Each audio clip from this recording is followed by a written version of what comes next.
Okay, we are live. Hello, and thank you for joining us today.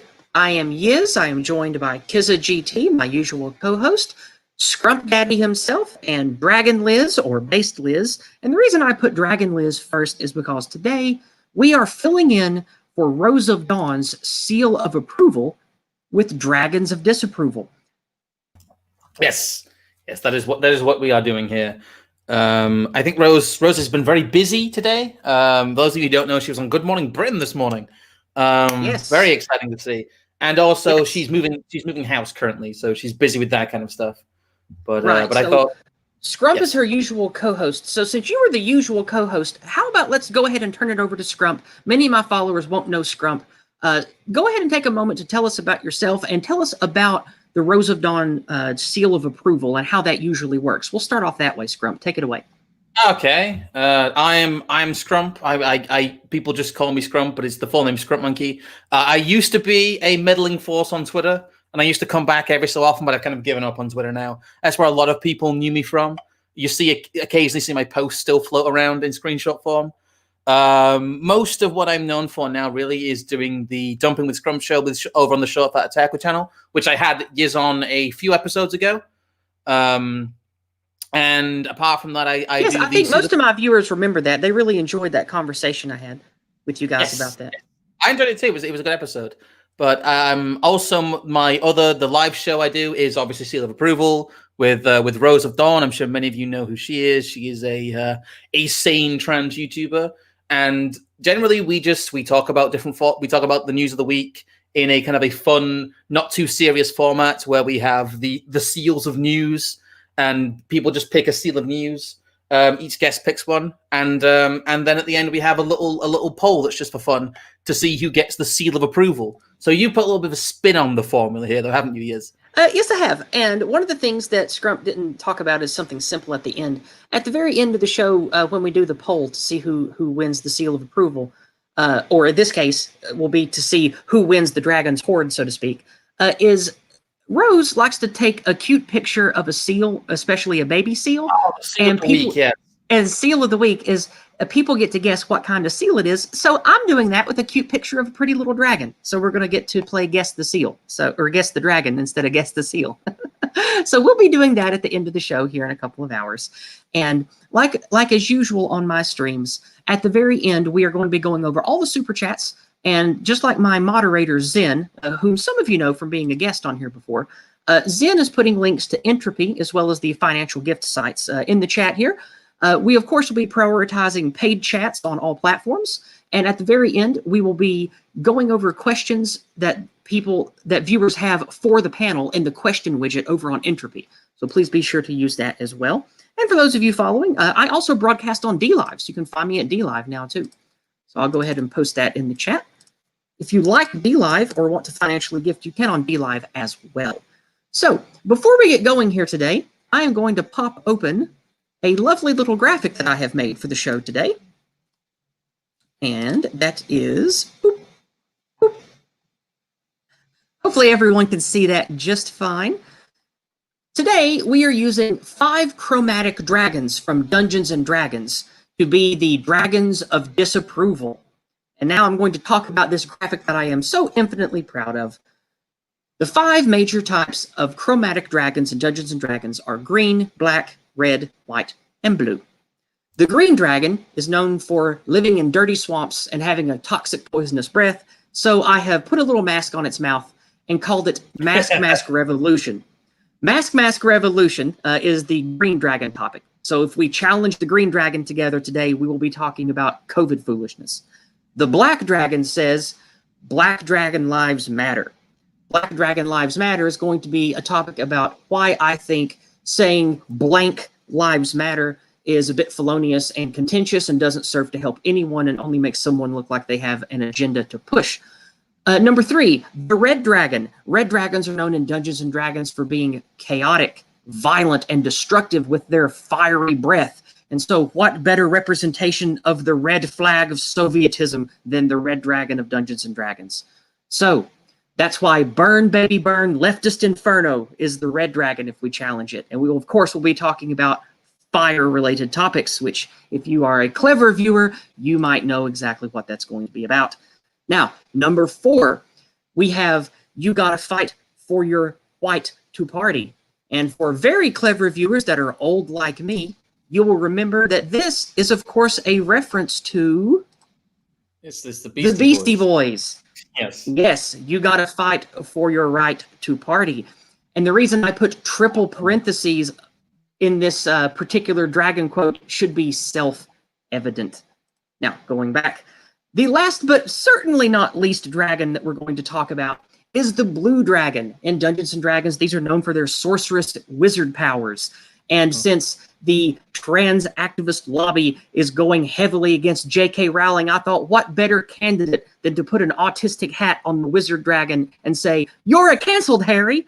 So that is going to be our 5th and final dragon for today, is the blue dragon, where we talk about J.K. Rowling getting trans canceled by the LGBT lobby. So, anyone have any questions about that on the panel before we get started? I just wanted to say that I think that I don't know if I missed it. Did we forget to give Liz base Liz an intro there? Oh no, I was going to do introductions after this. Actually, of course, right. Going on before I introduce the panel. I'm being, as always, I'm being a scatterbrained retard. But no, I That's don't, okay. That's okay. I withdraw my question from the panel. Now, first of all, do the panelists understand the game? I'm assuming you do. Yes. Yeah. I'm going to assume silence is yes. Silence is consent. Just about. The left always say it. All right. So, we're now going to introduce people. Scrump already took the initiative and introduced himself a little bit. You all that are watching today are familiar with my wingman, Kizza. Kizza, take a moment to introduce yourself and tell everybody who you are. Oh, did they not realize they're muted? Shouldn't be. Oh, there we go. Okay, sorry. Yeah. So hello everybody. Sorry, hello everybody. I'm Kizza. I'm Yizz's main co-host, and yeah, I'm basically the engineer of the group, and I like to give Yizz a different perspective on many topics, and really test her thinking. Indeed, does. Now, last and certainly not least is our esteemed guest, Based Liz, also known as Dragon Liz, which is one of the main reasons I invited her for the show today, but also because she has been on programs like this before, primarily Unpopular Opinions over on Academic Agent's channel, and also she has appeared on Rose of Dawn's Seal of Approval. So, Liz, take a moment to show whatever you would like and tell us about yourself today, pretty please. Yes, I am the real-life mother of dragons. I have 3 dragons of my own. They're my babies. So, yes, that's why I call myself Dragon Liz on occasion. It's funny, Academic Agent from Unpopular Opinions was the first one to call me Based Liz, and I didn't even know what that meant when he said it. I was new to the whole, this arena, so to speak. Based on what? I see what you did there. I didn't even know what it was. So I went with the name because people seemed to like it. And later, when I found out what it meant, I thought, that feels a little cringe. But at that point, everybody knew me by Based Liz, so I've kept the name. Anyway, also when I said I want to be called the Dragon Lady, people said, no, that means something that means something different. You don't want to call yourself that. But yes, I've been on many streams like this, the Unpopular Opinions, Fake Accents Unite, Seal of Approval. Trying to remember. And I have my own YouTube channel, but I rarely have time to make videos. I'm just very busy with real life work. So that's. Oh, I know that feeling all too well. Yeah, Kizza also is. He works a lot. So we do thank you for being here today, Liz, and of course your channel is shared in the description down below, along with Rose of Dawn's channel, in case you want to check out the channel that has Seal of Approval and the lovely Rose herself.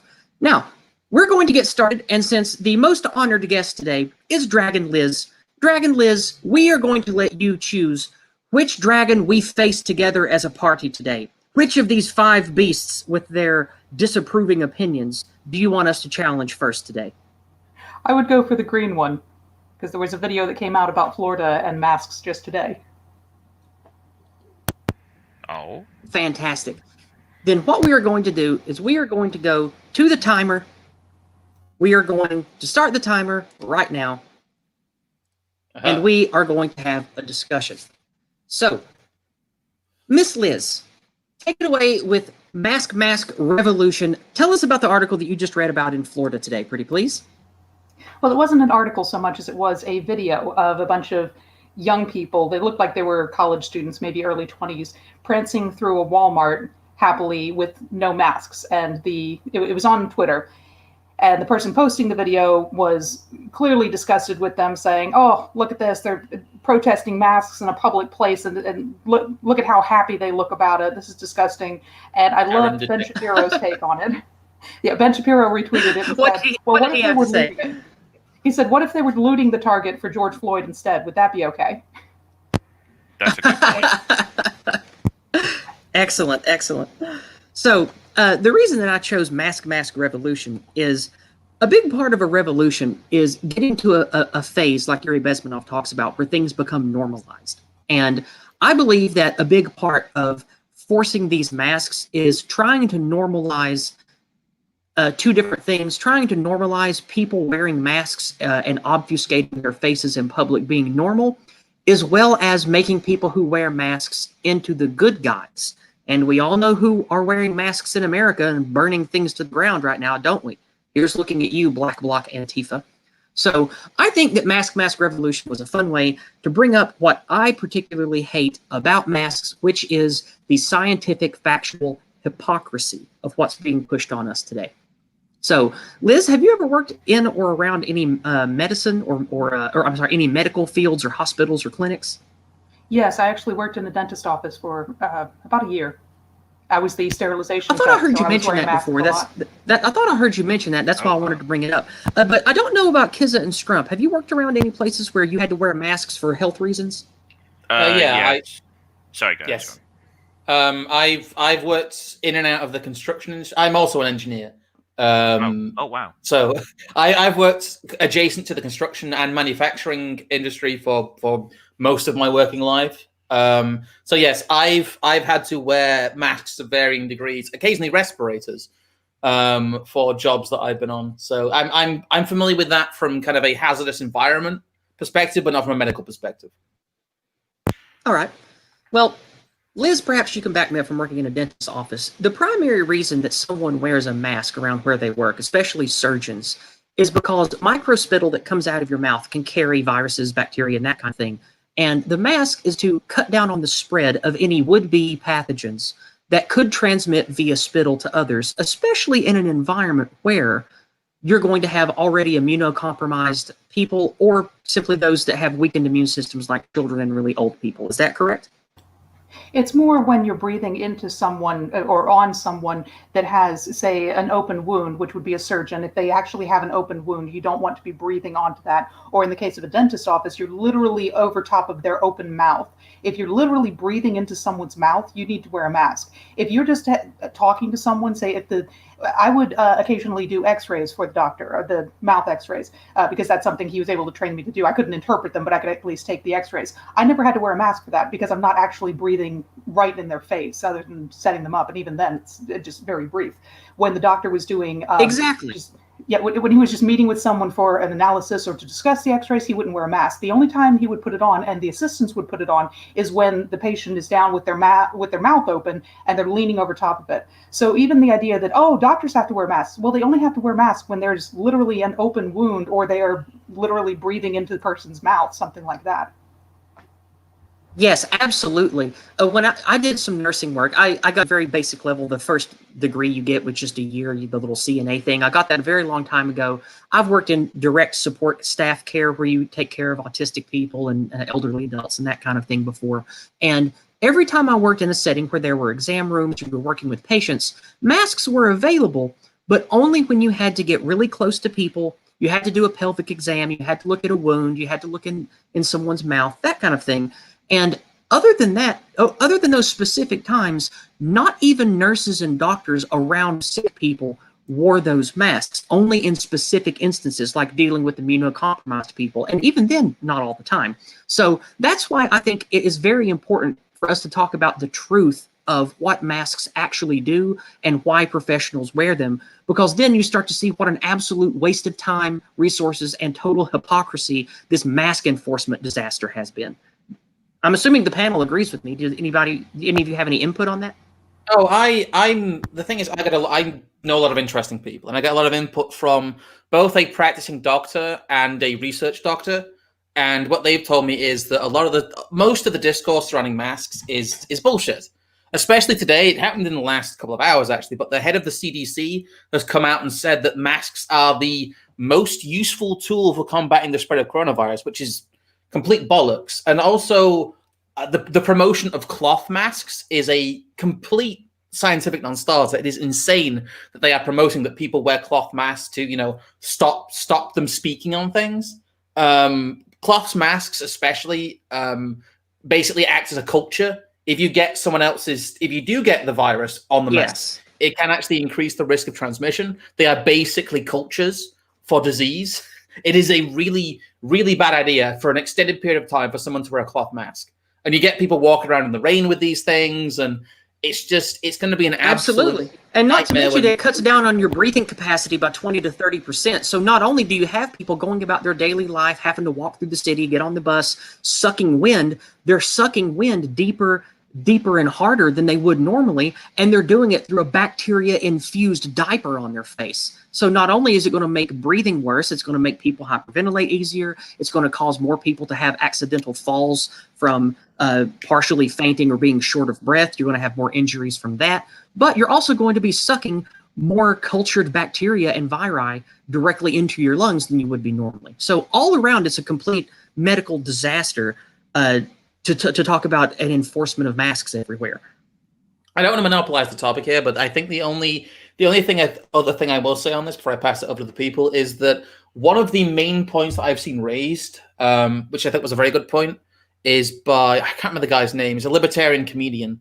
And he said that it's not only training people to wear masks and recognize people with masks as the good guys, but it's also a case that they are attempting to, by degrees, get people used to surrendering their own personal bodily autonomy and what they wear and what they do.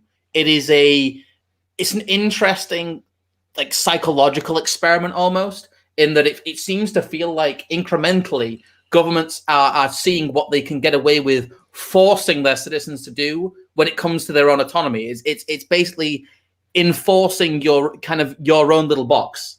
And it's very strong psychologically what it does to people, in that if you can make someone wear a mask, can you make someone say not drive in a certain radius of their house? If you can make someone wear a mask, can you make someone say use a tracking app that tracks them and tracks their, like the contract tracing app? Can you make that a normalized thing? And can you add, incentives to that in terms of law enforcement that people will, not riot over, not kick off over? If you can make someone wear a mask and carry basically a tracking device, can you make that person submit to reporting other people, which is what the UK government's trying to do? And if you can get someone to wear a mask, report other people, and allow the government to track all their movements, can you get this person to sign up to some kind of social credit score system, which seems to be what some of these tracking apps are turning? It is a removal of autonomy and rights by degrees, is what's been argued, and I think that's a very compelling argument, even if it's not deliberate. That's how it functions. Liz, what do you think about that? I agree.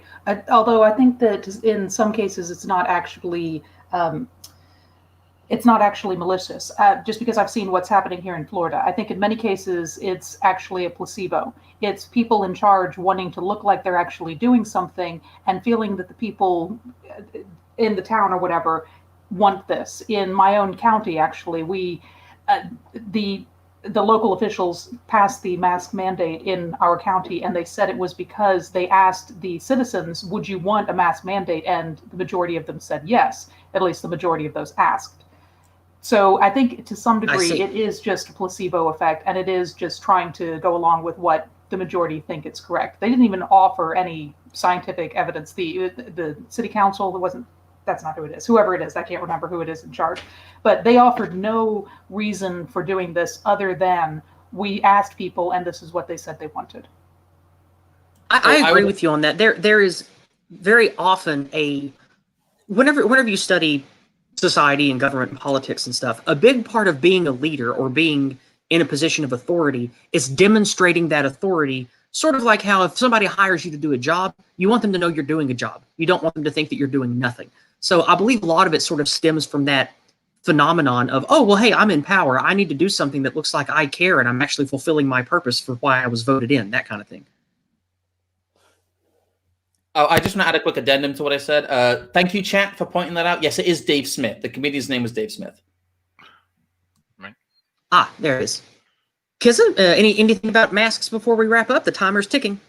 Honestly, regarding the whole mask thing, I have seen many conflicting info regarding the mask things, because I do know, looking at countries, let's say like Japan, who naturally wear masks during the flu season, and I did notice a correlation between reduced levels of influenza and common cold deaths versus those that didn't have it. And to be fair, myself, I actually got myself a not a cotton, what do you call it? A N95.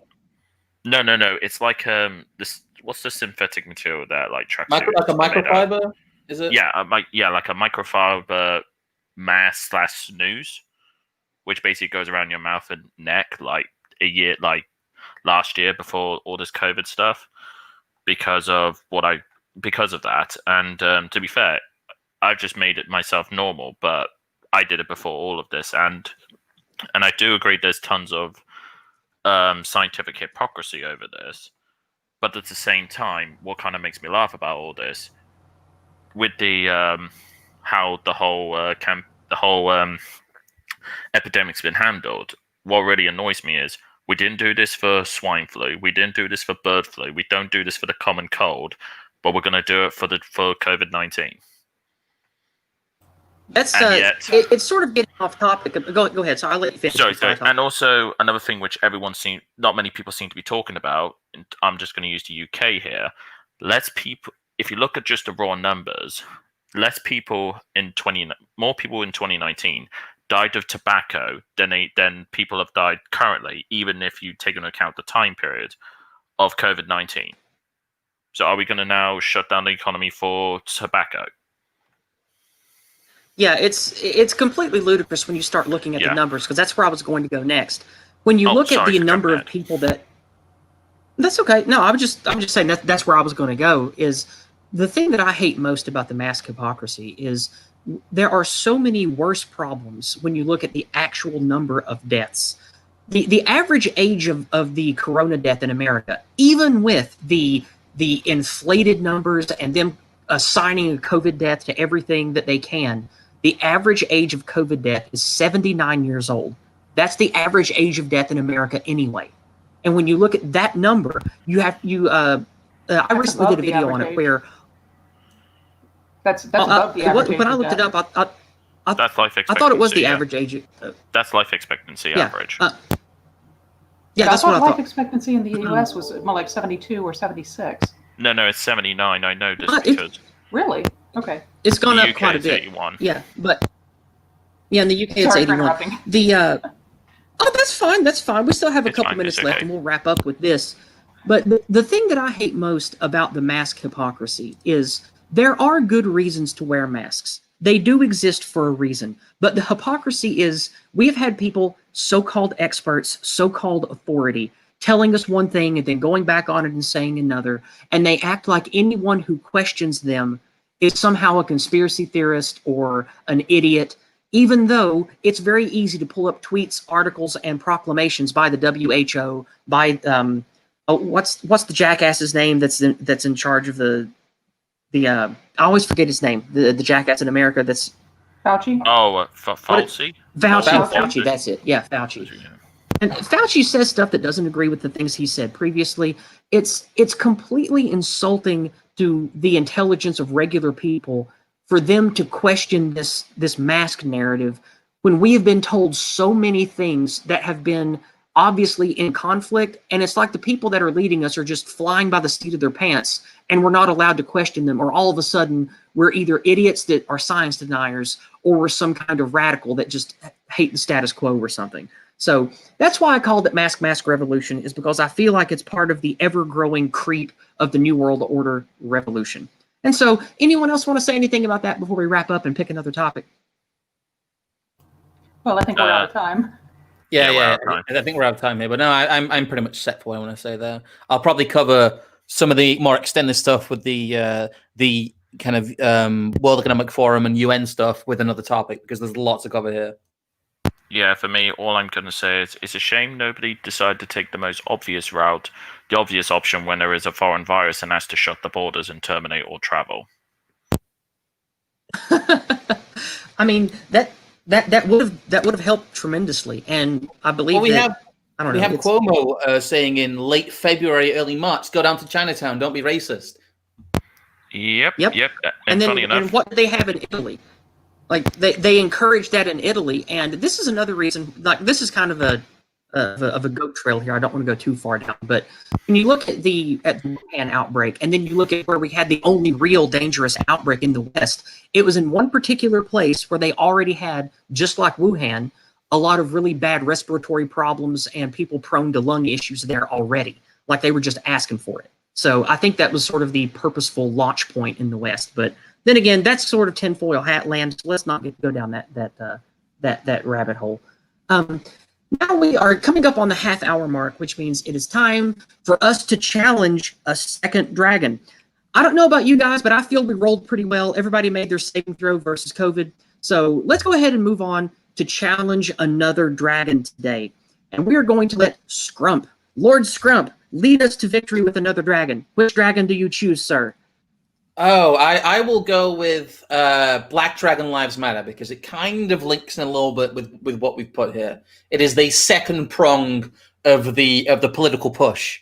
We have coronavirus and we have Black Lives Matter, and they seem to be intermingling. In fact, I was just reading an article here from The Guardian, which says that it's the whole thing about like black people being more susceptible to coronavirus, not for genetic reasons, but because of racism. Because of have you heard about that? They say that the stress of racism makes them more likely to die of coronavirus, and that's why racism is a yes. In fact, I have heard about that. Oh, it's amazing. But no, I don't know what specific story. We have chosen the Black Dragon, and the Black Dragon's the Black Dragon's topic is Black Dragon Lives Matter. So we are going to start the timer, and we are going to get underway. And Scrump, since you were already talking about it, give us something to chew on, sir. Go now. Oh God, the thing is, it's branched out in so many different directions. I think really the big story this week about Black Lives Matter is the Lancaster riots and the fact that they were essentially strangled in the crib through two factors. One, the police very, very handily, they didn't bow down, they didn't back down, they came out, they backed their officers, and they said that it was a justified shooting, and they released body cam footage really quickly. And I think that saved a lot of the town. Another factor is that the rioting was very unpopular. A lot of people came out against it because they saw the video. And they started to realize that Black Lives Matter, no matter what the circumstances of an officer-involved shooting, will riot. They will use it as an excuse. And anyone who saw that video of this mentally ill man who'd stabbed multiple people a year before, I can't remember the guy's name. It's not really relevant. He came out, challenged an officer with a knife. The officer retreated for at least 5 seconds. He retreated and gave the guy a chance to not attack him. And when he was in 4 or 5 feet of him, he was finally forced to kill this individual. And a lot of people are saying it's a very clear case of almost suicide by cop. The guy was a domestic abuse call. They did everything to the letter. And yet there were people who came out and attacked the town. It wasn't as big as we saw in places like Kenosha, but they still looted, they still rioted, they still burned things in the street, they still shot. Any excuse to riot, any excuse to destroy civilization, any excuse to make white people suffer. That is what the BLM movement is all about. It is to destroy, it is to shame, it is to cause riots. It is the Black Lives Matter movement, even when it was called other things decades ago, it has always been about making the lives of people in white countries unpleasant and forcing change for whatever cockamamie ideas they have through disarray, chaos, violence, and destruction. The story that was circulating on social media. I didn't mean to talk over you. I'm so sorry. There might be a time delay. I'm sorry. There's probably some. That being said, the actual topic of Black Dragon Lives Matter I wanted to go over today was one where you can put anything before lives matter, And I think that it is a waste because it's all arguing within the same narrative that was put forward by Black Lives Matter. And like a wise man, Jason Kuna, says, it is within the anti-white narrative, and you can't win an argument in that way, I don't think. That's why I put Black Dragon Lives Matter, because Black Dragons in Dungeons & Dragons are among the most cruel, violent, and evil of dragons that enjoy suffering and enjoy lording with dominance over others in insidious ways. And I sort of view that as the zeitgeist behind this ugly race-based Marxism garbage that has been plaguing us. And that's why I don't like arguing with, like, it is fun. It's a fun troll to say White Lives Matter and like fly the White Lives Matter thing over. I forget where that was in the UK when that happened. Do you know where that was, Kizza or Scrump? That was in Burnley, and the guy literally within 3 days of doing so was fired from his job, and his girlfriend was also fired from his job. Yes, that's why I don't think we, meaning people who care about Western civilization or people who care about law and order, I don't think fighting with the blank lives matter is a good tactic. I don't think that it's a good thing to rally behind. Even if you say white lives matter, even if you say all lives matter or blue lives matter, I think that it's only continuing the Soviet dance with our oppressors and those who want to destroy our culture. Liz, what do you think about that? I think that originally Black Lives Matter meant a number of things. I don't know if you saw the controversy when the current iteration of Black Lives Matter became big after the George Floyd riot. There was a Black Lives Matter organization that had existed for, I think, 3 or 4 years beforehand that was committed to building bridges between police and the Black community. And when BLM, the big movement, realized that this little movement was getting money essentially off of their off of the media promotion of the name Black Lives Matter, they worked to get it shut down. So I think that the name originally was not intended as something racist. It originally had a meaning that while I feel like it was ill-informed, I think it was wrong but well-intentioned. It has become something horrible. It's exactly. There's like so back, many words I believe Black Lives Matter that you're talking about, it came to prominence during the Flint, Michigan thing. And at the time, I'm fairly certain it was. I don't think it was Flint, Michigan, with the. No, I think it was after. That's when I started noticing it come to prominence. Yeah, it was after. What was the guy's name? It was the young black man who attacked the Hispanic guy, and then the Hispanic guy. Trayvon Martin. Yes, that was it. Thank you. Yeah, I'm so bad at names. Yeah. It was after that it first started coming out. Well, for me, I remember them back when it first started. The big one I think of was in Ferguson. That was in Ferguson. That was it, right? Yeah, with Michael Brown, with the whole hands up, don't shoot thing. Which was a lie, by the way. Which is a complete and total lie and media snow job. But anyway, the reason that I don't like the blank lives matter paradigm is because I feel like no matter what might have had a good intention with Blue Lives Matter or Black Lives Matter in any kind of inception, it is how it has the people who shape it and move it and push it forward are violent race-based Marxist revolutionaries, and they have been for many decades. And I think that if we try to enter into that narrative, if we try to dance that dance with them, we are going to lose, because the people who use that phrase, they're always going to have the backing of the establishment that likes to weaponize useful idiots to cause disarray and pain to us. So that's why I put Black Lives Matter here with the Black Dragon. And I agree with that, but I think it's important that we're accurate. If you think about it, I don't know if any of you watched the YouTube lawyer Viva Fry, but he talked about today, he did a video. Yeah, he did a video today on fact checkers who are just disgusting and horrible. And he explained one thing, that somebody had made a Facebook post that had this long thing, several sentences, and they picked one little piece of it and said, oh, this piece might be wrong, so we're going to flag the entire post as wrong. And what Viva Fry said is you need to be careful that you're either very accurate or very brief. And in talking about Black Lives Matter, if we say, oh, it's horrible, oh, it's this, oh, it's that, oh, it's that, and it always has been, they're going to latch onto that, it always has been, and say, oh, everything you said is wrong, because that one piece is wrong. Well, so I do think we need to be careful about that. I believe the people who run Black Lives Matter, the activist organization, they only co-opted the smaller, the positive one you were talking about, who wanted to actually get donations and work Oh, towards they didn't building co-opt something. it. They didn't co-opt it. They attacked it and tried to shut it down. They did not co-opt it. That's what I mean. So they co-opted it in the Soviet way. Is what I mean. Yes. The people co-opted who the name, controlled yes. it and took it over, they existed as that radical organization through many different names going back to the 70s. And maybe even earlier than that, but I could definitely trace those people back to their trainers, to the people that were connected to the Black Panthers being trained all the way back to the 70s. That's why I say what we now call Black Lives Matter has been something violent and revolutionary for decades. That's why I say that. But you are right about being fact-checked by Snopes. I do agree with you on that point, Liz. You are correct. I would raise a point about that and saying that they will always attack minutia, and when they can't attack minutia, they will make something up. I would not worry about being too pedantic with phrasing, because they will run you around in circles and down a bureaucratic rabbit hole. I don't know. I don't like playing those language games is exactly the same as playing the Lives Matter language games. I just think we need to disengage with people like Snopes and say that you are biased and he is who runs you people, so you can go fuck off. You did raise an interesting point, though, about how Black Lives Matter as an intellectual property has become a hot topic, because they are quite litigious.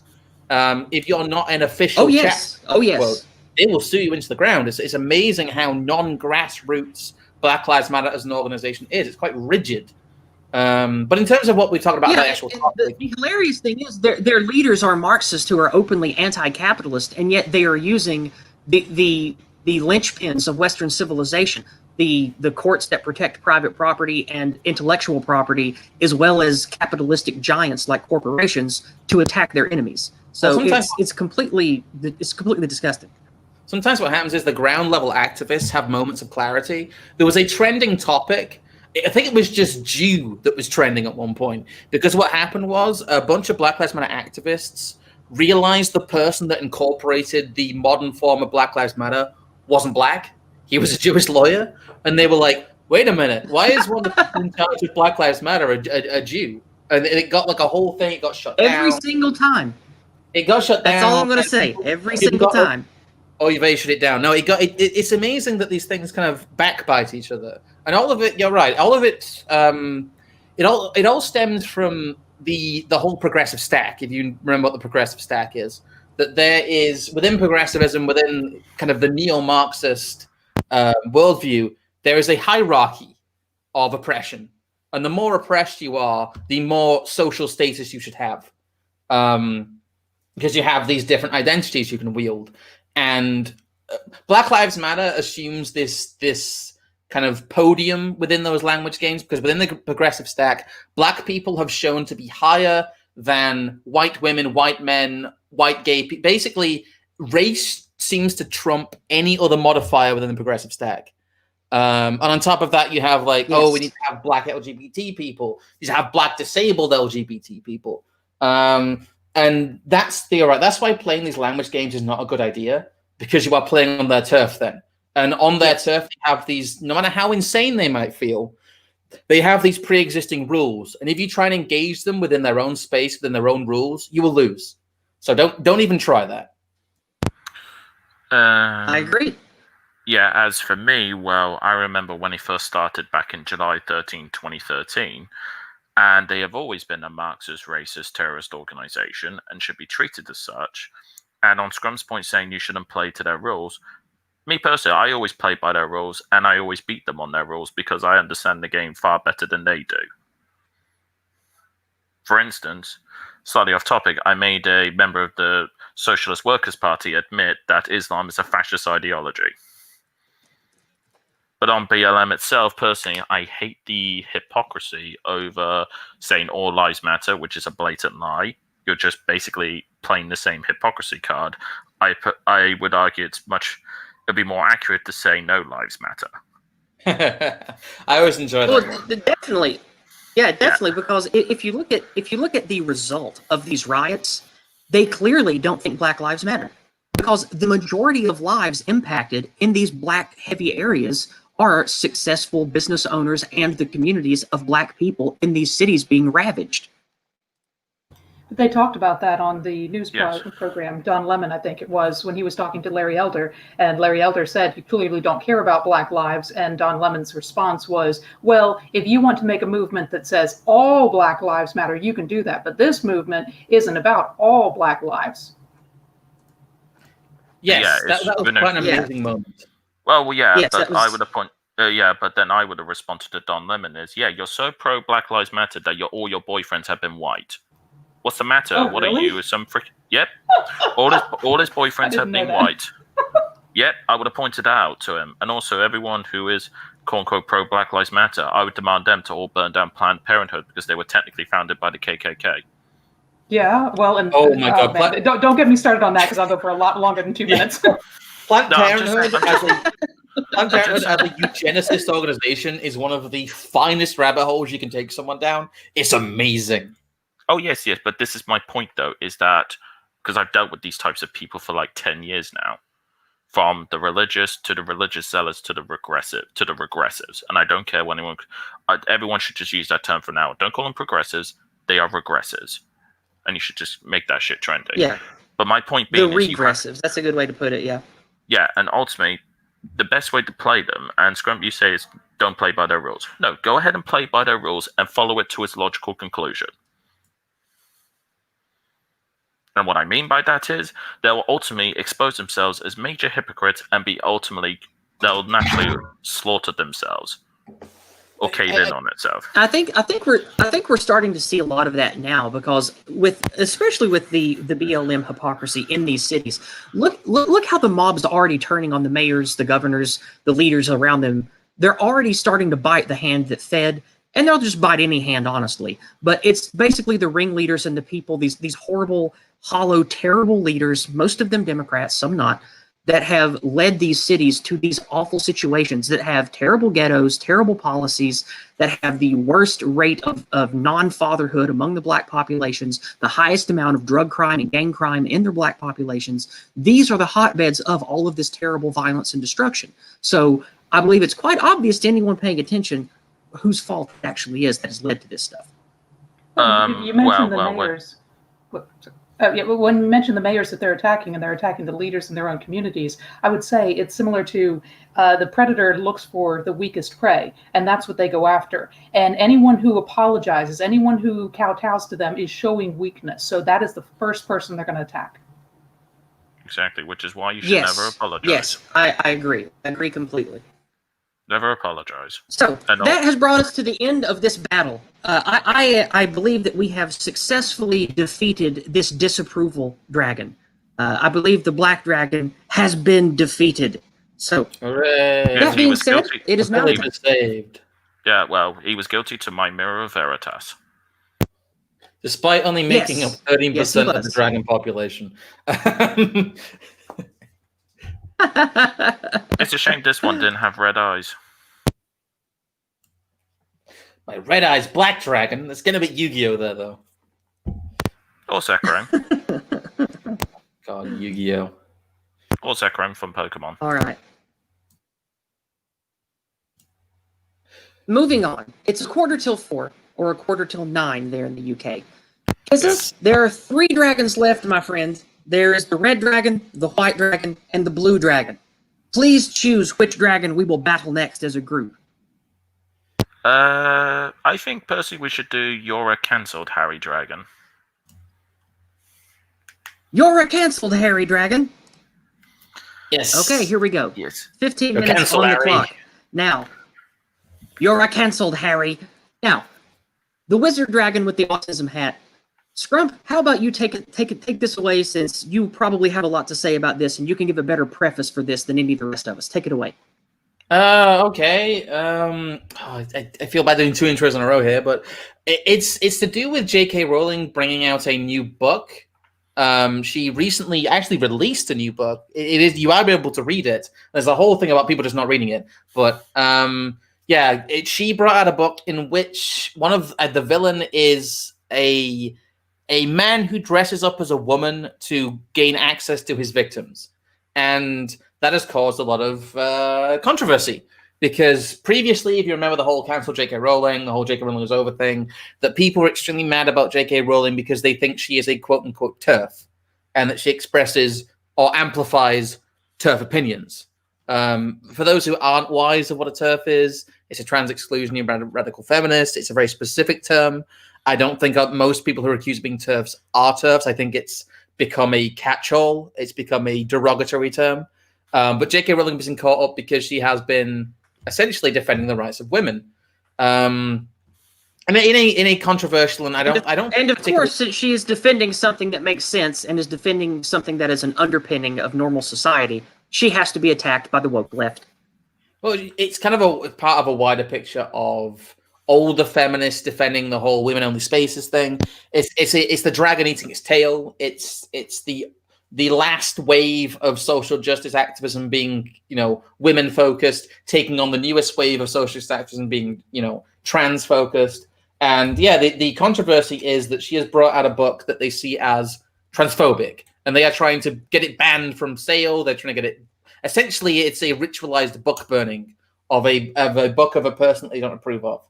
And I don't know how many people caught it, but my esteemed co-host on Seal of Approval, Rose of Dawn, was on Good Morning Britain today, and she was talking about this subject with a very, very smug journalist. He was the guy I think we were talking about earlier called, what was it called? Benjamin Button. It wasn't Benjamin Button. It was Benjamin. It was Benjamin Butterworth. Yeah, Benjamin Butterworth, which I think is a. I don't know. George Galloway did call him Benjamin Button. He just sounds like someone who would tell you at school. Like if you're introduced to someone in school called Benjamin Butterworth, you're not going to have a good time. That's all I can say. It's a bit of a twat's name. So really but yeah, she was actually on Good Morning Britain this week, which has a average audience of about 1.8 million people, which was rather good. And the actor who plays Hagrid has come out to defend J.K. Rowling, and it's become this whole extension of the J.K. Rowling bun fight, which is that women aren't allowed to talk about women's issues, apparently, which is very odd. Even if she was being quote-unquote transphobic, even if she said some things that seemed very past the line or spiteful, which I don't think she has, I think she has a right to raise those points. Of course, anybody has a right to say whatever they want, regardless of how foul people will think it is. But the thing is, J.K. Rowling, she's not some kind of hater. She has never said anything even close to the realm of bigoted or hateful against any group or anything. All she does is speak sense and logic about just being a normal, sensible person. And of course, our oppressors and our enemies are nothing of the sort, and they hate those things. So that's why she's being attacked. It's just she's yet another sacrificial lamb on the anti-white cancel culture altar that we're experiencing right now. I don't know, Kizza, since you picked this one, I'm not sure how much you know about this subject, but what are your thoughts on this? I mean, me personally, this kind of reminds me, ironically enough, others have said this as well. It's like going back to the whole thing of Gamergate. And personally, with the whole, there are people on, let's say, our side of the fence, I would say, that want to cancel culture. Me personally, I wouldn't do that. I would turn it up to 11 and make the regressives live up to their own standards, which is why I use the term mirror of veritas, which Yizz, I've spoken with this, I would call a political idea in which basically all these people basically have to live up to their own political ideology to its logical conclusion, even if it means they become a very big victim from it. So with all the regressives, all the people who are pro-censorship, well, guess what? Your mouth is now sewn shut and all your telecommunications have been terminated. I think there's kind of an aspect of that as well with J.K. Rowling herself, because a few years ago she was acting incredibly woke. She was coming out and saying all her characters were really black or gay, and she was celebrated for that. Initially, the woke crowd celebrated that she was bringing diversity to her universe, and it became kind of a meme after a while because she took it too far and it became very cringe. But this was only 2017, 2018. She was still doing this. It's been an extremely fast turnaround from her mocking the quote unquote Nazis that are mad that Hermione is black now to her being a victim of this mob.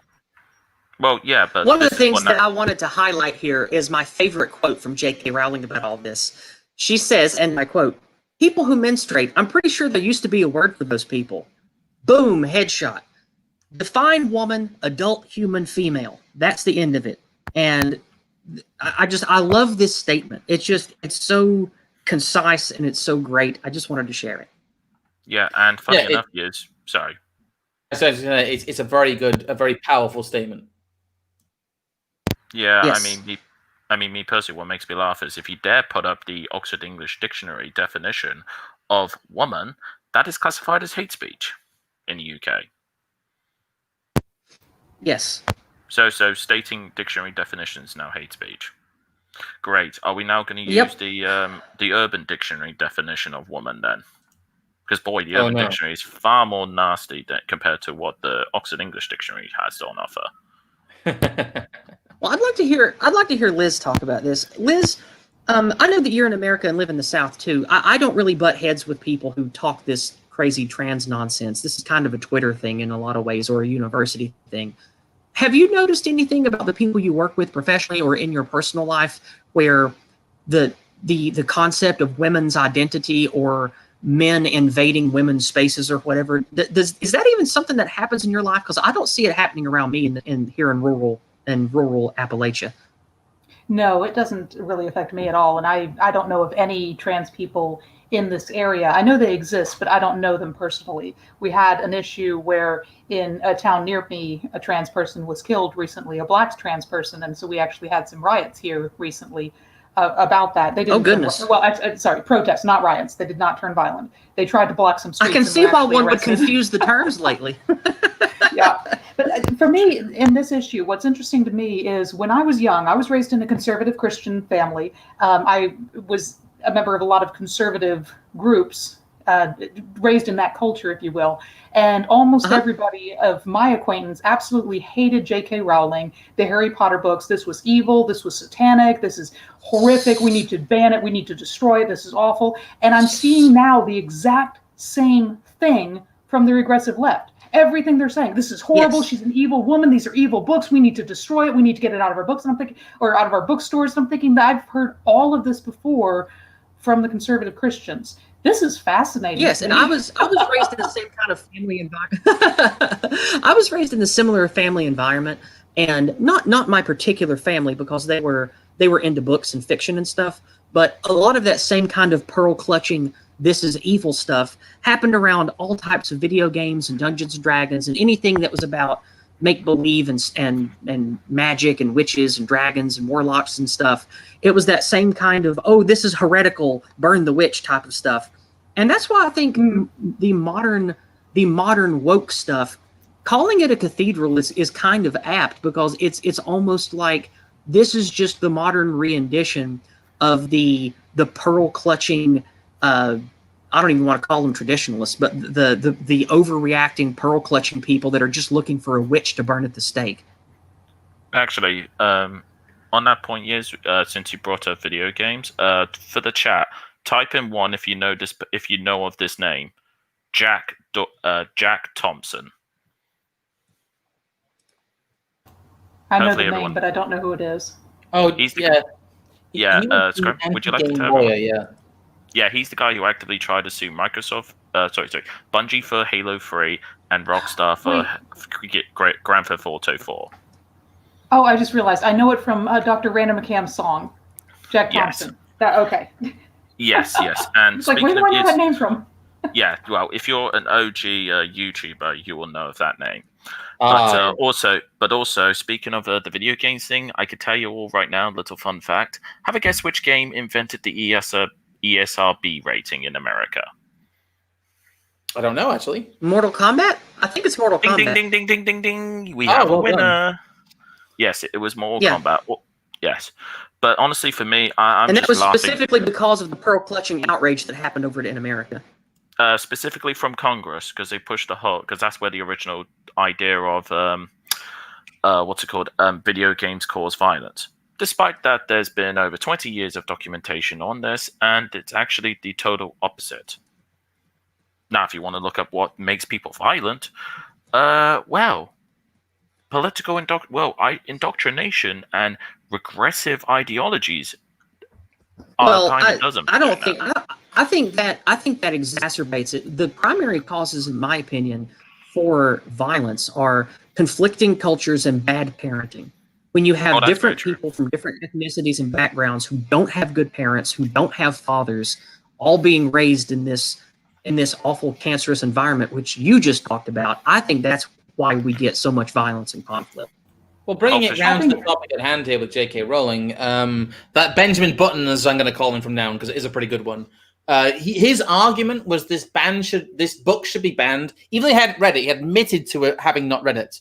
Even though it should be banned because the storyline in it was actively harmful to trans people. And this is the narrative we see a lot of time with fiction. That it parallels the whole video game violence. It parallels the whole. Can't talk today. It parallels the whole satanic panic. The whole thing about rock music in the 80s and stuff played backwards. It parallels before that the sexuality panic of the 60s and 70s. In that they think that simply by reading J.K. Rowling's book that you will go out and attack trans people. That this endangers trans people in an immediate physical way. That is the language that they use. That it's become a meme, like the whole literally killing trans people thing. And going back to the Black Lives Matter thing, which we talked about earlier, we see this kind of Soviet-style wordplay with all of this nonsense, where words can be violent, silence is violence. They want to make the entire discussion around anything so chaotic and to where languages and terms don't matter.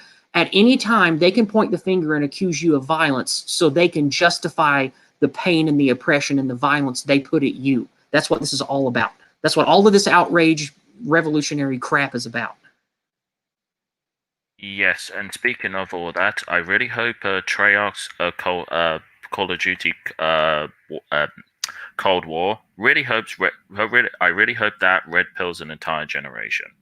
But on speaking of all the communist subversion, yes, with Mr. Yuri Bezmenov, I actually did think of a good counter regarding his 4 stages of ideological subversion, and I like to call it the 4 stages of national resurgence or resurrection. Oh, go on. I'd be interested to hear this. Okay, then. Yeah, we'll go ahead and wrap up this topic by hearing you talk about those. Okay, then. The stage 1, moralization. I'm sure everyone here is intelligent enough to work out what that means. Yes. Yes, it's the opposite of demoralization. It's the reassertion of a national sense of kind of moral identity, that we have shared values. Exactly. Yes. Second one, stabilization. Well, I'm guessing that means that the fact that we have shared moral values increases the amount of trust in society. I don't know. I always go on to people about high trust and low trust societies, that we currently exist in a low trust society, and we need to get back to being a high trust society. And that's why people mythologize things like the 1950s in the US and the UK, because we were, yes. That was the last time we were a high trust society, and the 1960s turned us more into a low trust society. Yes. And that's because of 2 things: forced multiculturalism and corporatization that took away you relying on local people for everything. If you knew your milkman, if you knew the local store clerk's family, if you went to church and went to baseball with the people who ran your local stores and community, it was a higher trust society. And then the other component for that is the multicultural race, ethnicity, and religion mixing being forced into all of our communities. So those 2 things, I believe, are what is destroying the trust society that we had. But yeah, anyway, go on with your list there, Kizza. What is your stage 3? Kizza? Are you muted? Sorry, I accidentally muted myself, sorry. Oh, as I was saying, go ahead. Let's go ahead. Sorry, as for stage 2, it's not just about stabilization in terms of immigration and politics, but also especially in terms of economics and foreign policy. But also, it's about taking the concept of the broken window theory and just turning up to 11. The third stage I like to call is secureness. I'm sure everyone is aware what that means. Secureness, not security? Secureness. Okay, go ahead and explain that then. Basically, the third stage of Yuri's plan was crisis, where there is either a crisis either economically, culturally, socially speaking, whereas the secureness is basically to a point where everyone feels super secure, they could go about their business without having to constantly look over their shoulder. So yeah, it's the fruits of the high trust society. It's the Exactly. I live in a town when people don't lock their doors kind of thing. It's like, oh, people didn't used to lock their doors down here. That is a symptom of, I guess, secureness and security could be used in. I guess security has different connotations though. I understand why you're using secureness. Yeah, because I just it's looked a more at specific term. Yeah, because I specifically looked for the opposite. And the last stage, normalization. So you still use the final stage of Yuri's. You just normalize the good things, normalize the positivity and the security and the cohesion. Exactly. Okay. Maybe Scrump, you could ask Carl to gladly make a counter shirt to that with those 4 stages. Oh, maybe it'd be something I'd be interested in maybe doing at some point with some. If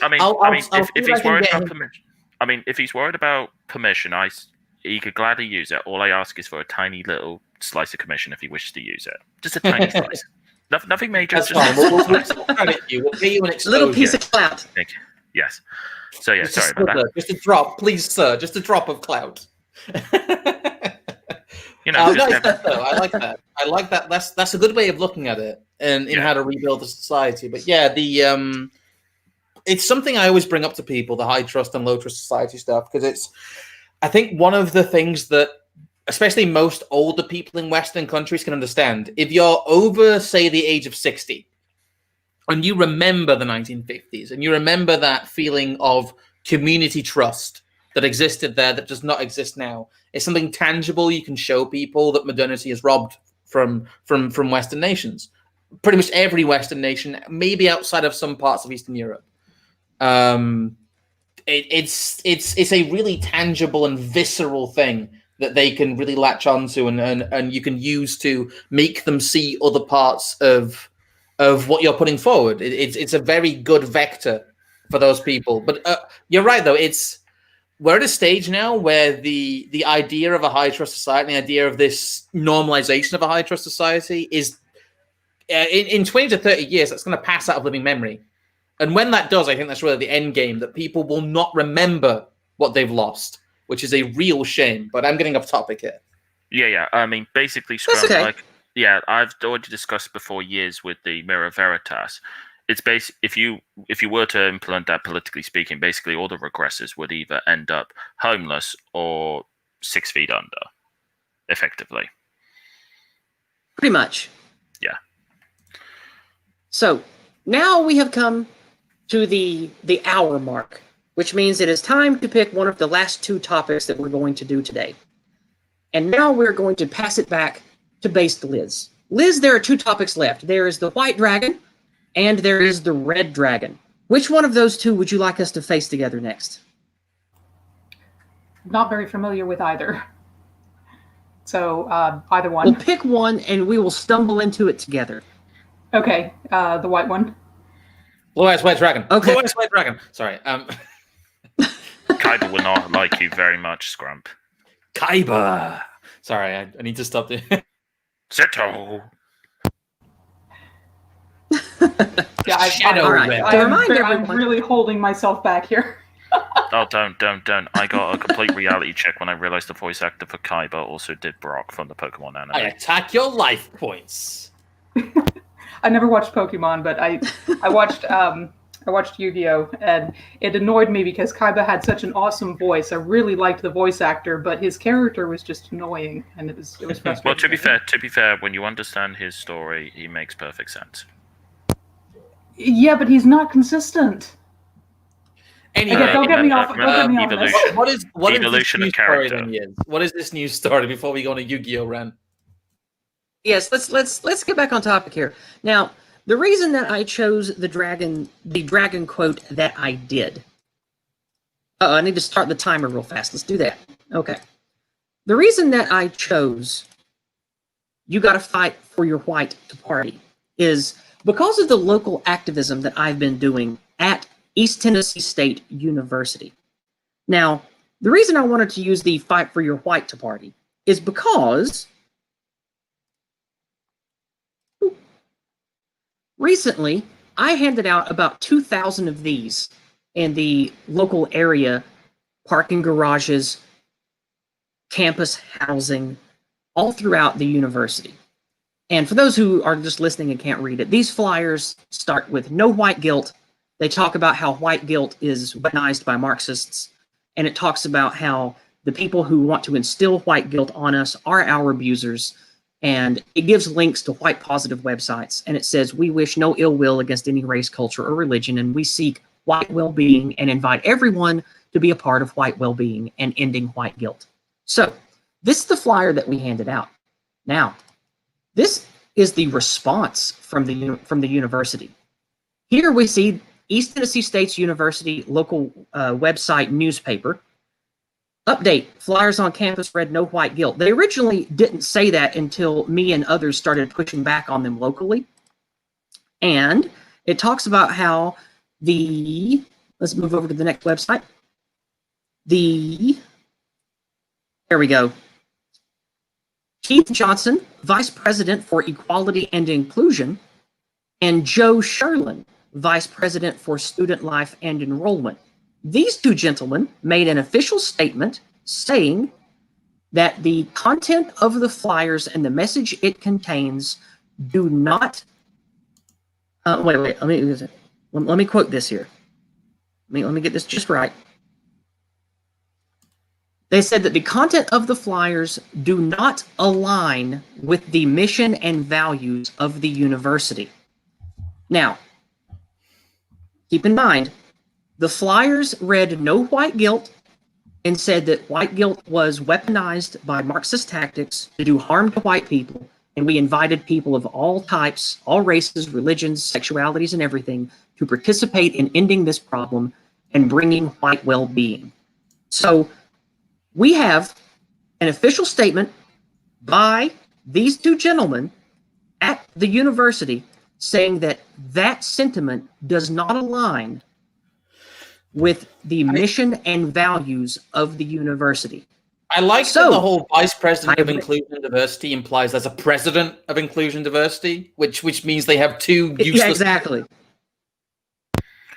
Yeah. Exactly. The point that I'm making, the point that I wanted to bring up here is the reason why white positive activism works is it forces these anti-white jerks that are in our institutions to come out and boldly declare that they are anti-white.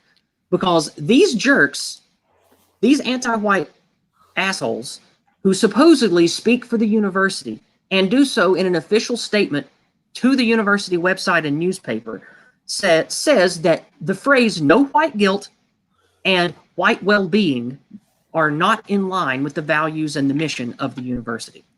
And recently on Twitter, I have gotten several responses from the Conservative Students Union and other disgruntled students since I have made this public with my Twitter activism and email campaign. And I would like to show you this. This is one of the many emails that disgruntled students sent to the university. Now, what you can't see is the name of the student whom I have obfuscated for her privacy, and the 7 or 8 email addresses up top of the people in power at the university this email was sent to. And I'm going to read it to you. It says, "As a female Latina and POC, I'm truly embarrassed by the university's narrow-minded, bigoted, and reactionary response in light of recent flyers." And it goes on to talk about white well-being and the things that I laid out here. The thing that really matters is the third paragraph where she says, "I see my own people encouraged to do the very same actions on campus, and yet we are rewarded, praised, and given positive attention, support, and benefits. I love my Mexican ancestry, and first and foremost in life, to deny the right for a group of people to do the very same thing is an eye-opening, shocking, alarming double standard that truly shows the reality not only of academia, but society as a whole.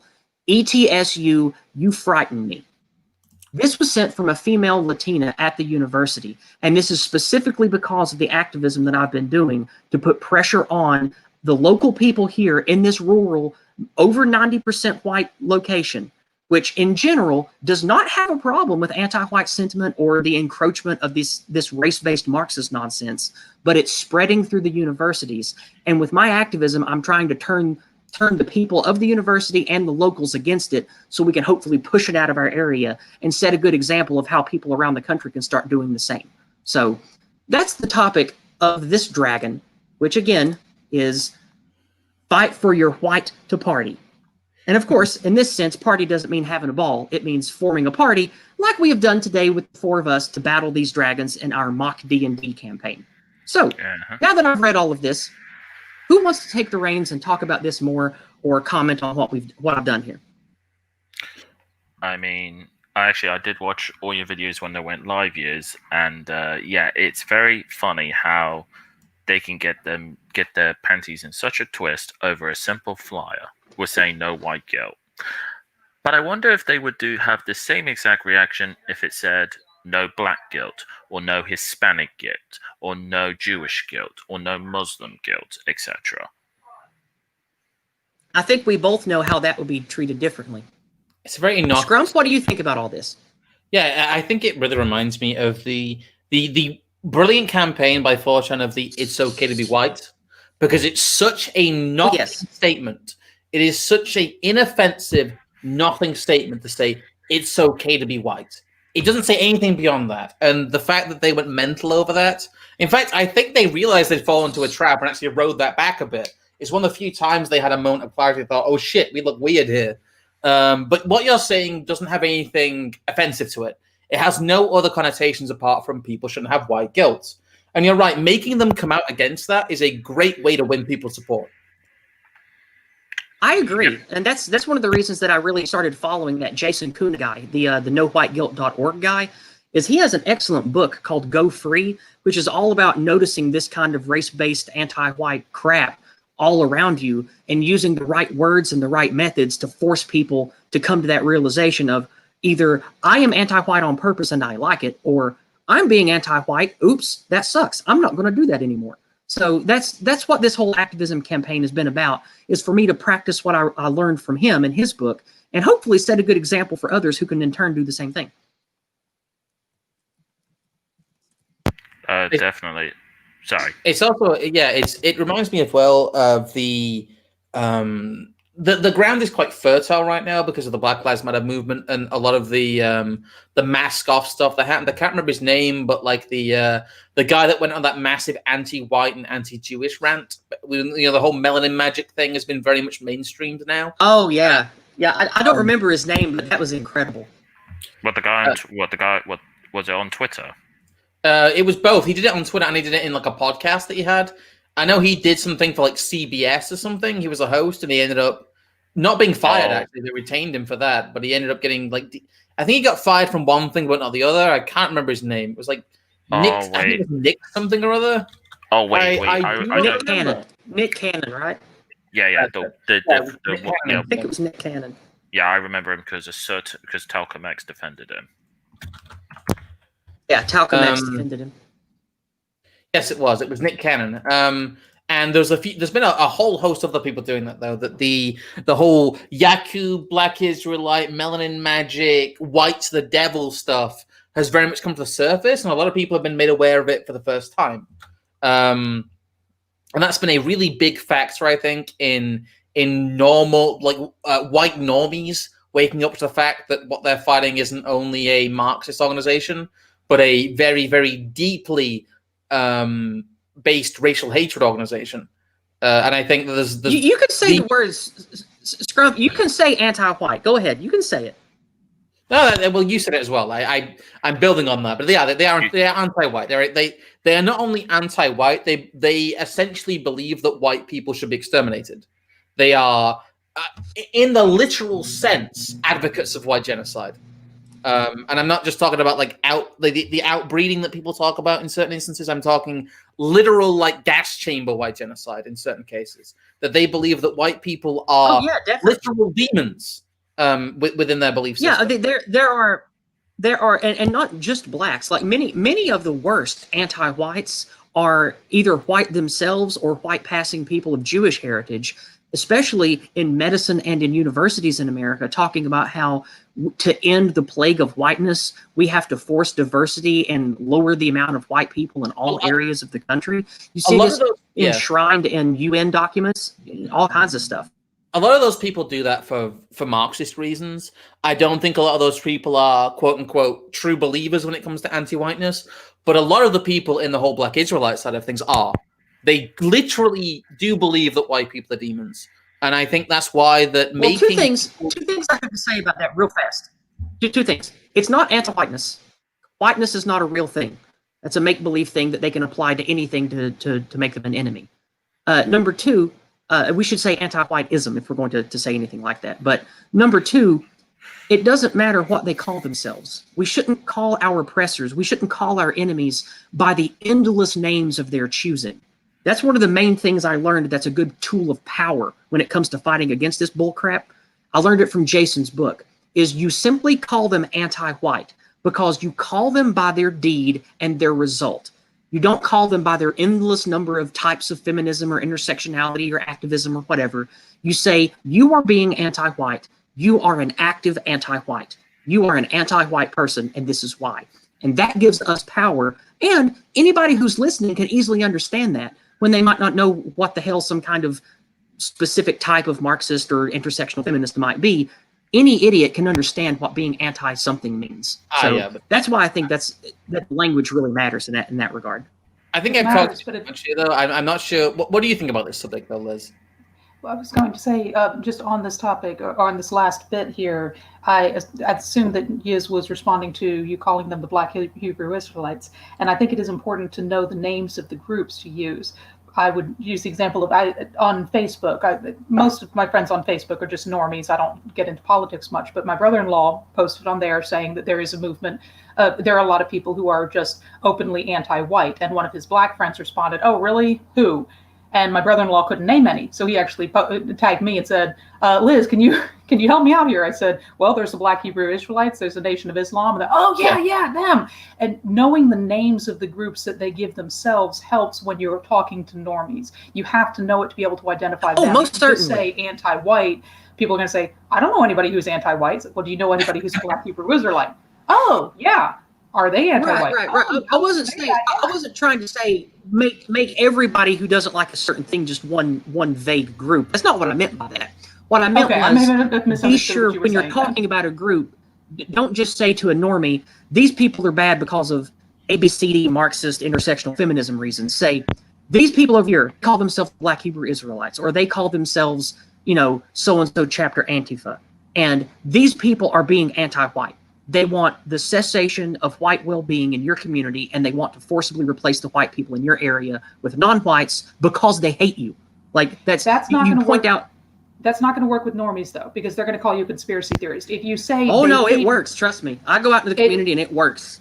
It depends on who you're talking to then, because that doesn't work in my experience with the people I've spoken to. If I say they hate white people, here's actual writings by them that shows it, then they say, "Oh, okay." But if you say, "Oh, they're trying to kill all white people," they're like, no, you're a conspiracy theorist, because you don't actually see that as much in their writings. The thing is, you can say they want to kill all white people. I agree with you on that. That's why we just use the word anti-white. We don't talk about white genocide and stuff, because that is a very red flag word for a lot of people when you talk about mass killings and genocide and stuff. It sort of makes their mind kind of wall off.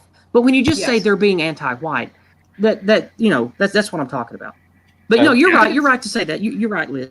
I think it's important to know your audience. I mean, different people are going to respond to different things in different ways, obviously. Yeah, I would like to interject. I would say for those of us on the island, use the term Anglophobe. Because I like that one. Nobody would understand that here, but I like that. That's the problem I run into is most people don't grasp the more academic sounding words. They don't want to hear that. Yeah, but saying anti-white, everybody understands. Yeah, that's why I said specifically on the island. To give you context, that was the term George Orwell gave to people who were anti-British or anti-English in notes of nationalism. Well, that'll work great then for the UK, I bet. Yes, that's why I specifically said. That's why I specifically said for the island. So you're making a point there, Kizza. Yeah, but also in regards to anti-whites, given your point about some of them being Jewish, I remember somebody who was effectively Jew who was anti-white, and I reminded them of the fact that Karl Marx was a white man. Why are you following the ideology of a straight white man, you bigot? I thought Karl Marx was Jewish. That's a good one. He was also anti-black as well. I also thought Marx was Jewish. Was he not? Anti-black and Well. Some claim he was. Well, I think his parents or his father was Jewish. Well, Jewish religiously or ethnically or however you want to depict it.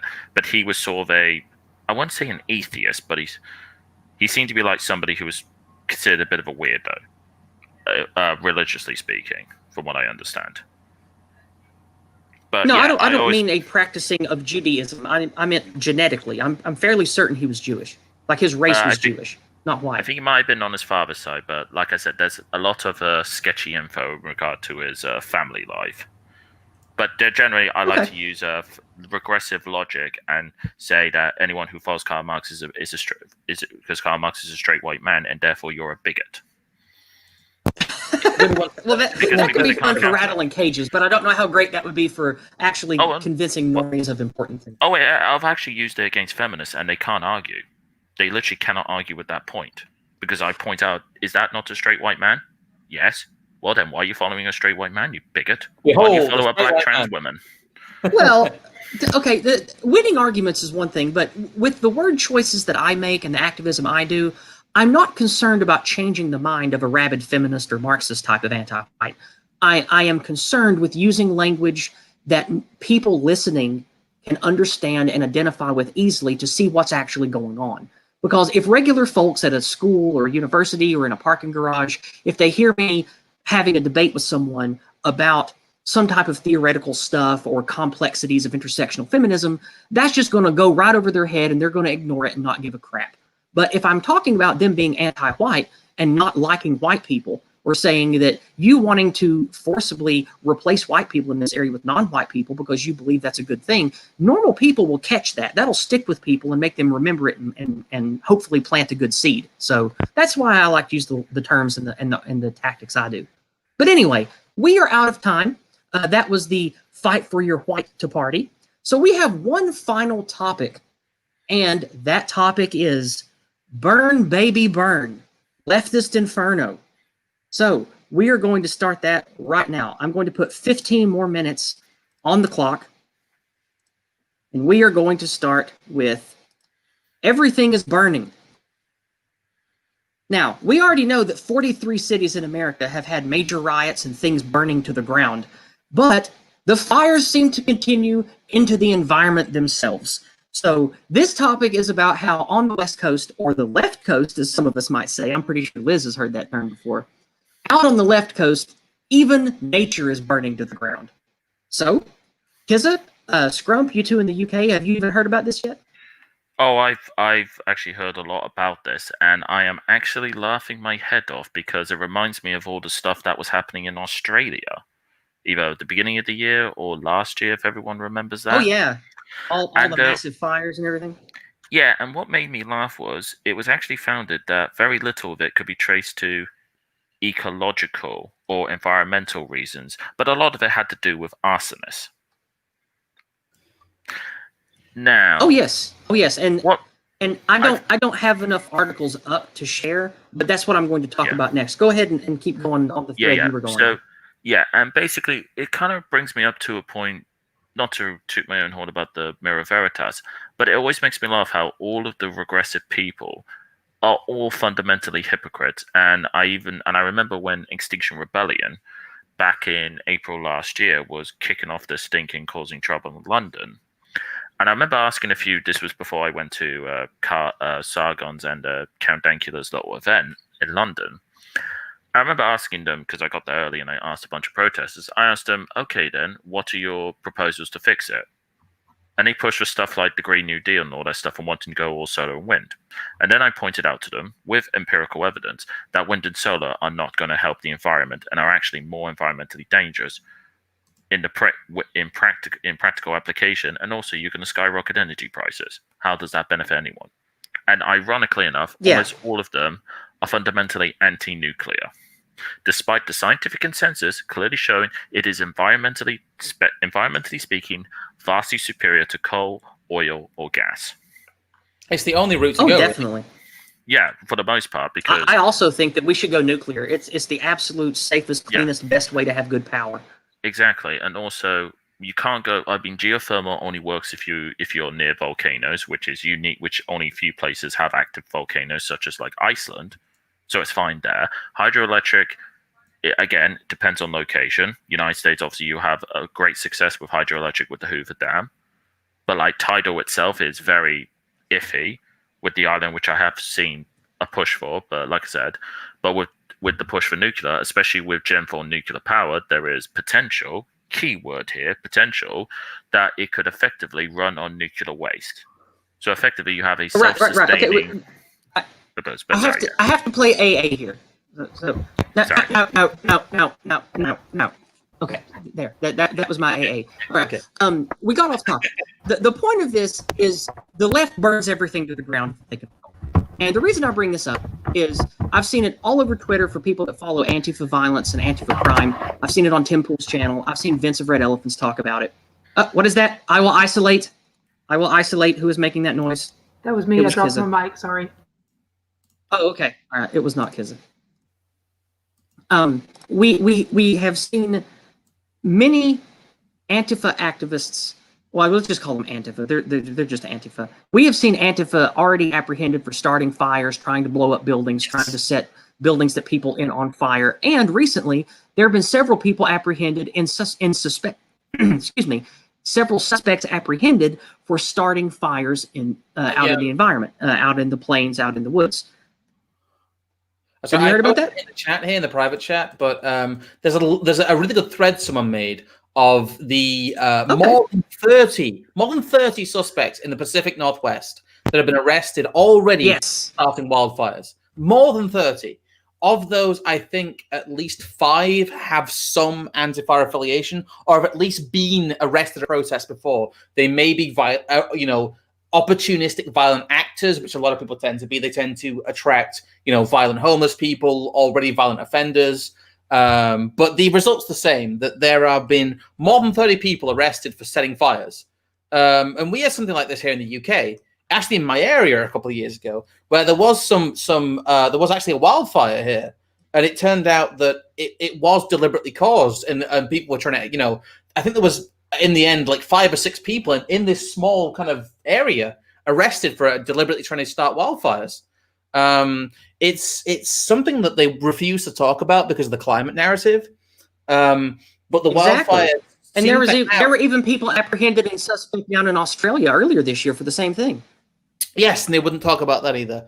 It's a combination, though. I think that there are environmental factors, but those environmental factors stem from the fact that California has a very stringent regulation for clear cutting and controlled burns that make them basically impossible, as do Oregon, as does Washington State, under the guise of environmentalism, by the way. They say we can't clear these trees. Basically, all trees matter. I know there was a controversy recently about Trump talking about exploding trees, which do exist, by the way. Australia quite famously gave California a whole bunch of eucalyptus trees, which, when they start on fire, can quite literally explode. Like, exploding eucalyptus. Oh, yes. Exploding eucalyptus. It is a well-known phenomenon, and California is full of eucalyptus right now. It contributes quite heavily to the wildfires. It is a tree that reproduces by burning, as do some of the other species in California. So it is a kind of a perfect man-made storm, not through climate change, but through forest mismanagement, misguided environmentalism, and arson.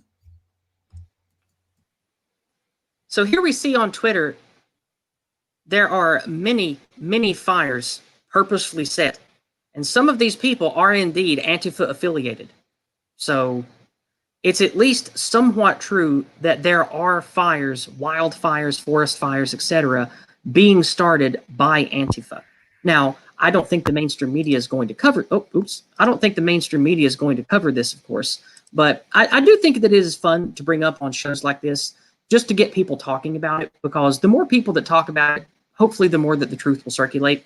And I just think it's funny that, I don't know, we talk about how, oh, well, Antifa or leftists or whatever, they just want to see the world burn. Well, now they're getting their chance. And I thought that would be a fun topic to put on the Red Dragon, since it's the one with fire breath in D&D.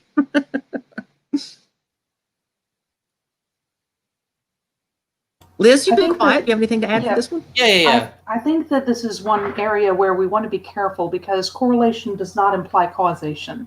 It could be the case that Antifa just wants to watch the world burn. Therefore, we have more Antifa people setting fires and destroying things.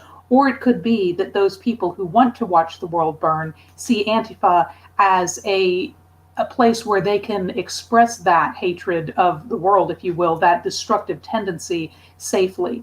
So in either case, Antifa is bad because it provides shelter for these people, but it may not be that Antifa drives them to do this. It could just be that Antifa attracts people who are already driven to do this.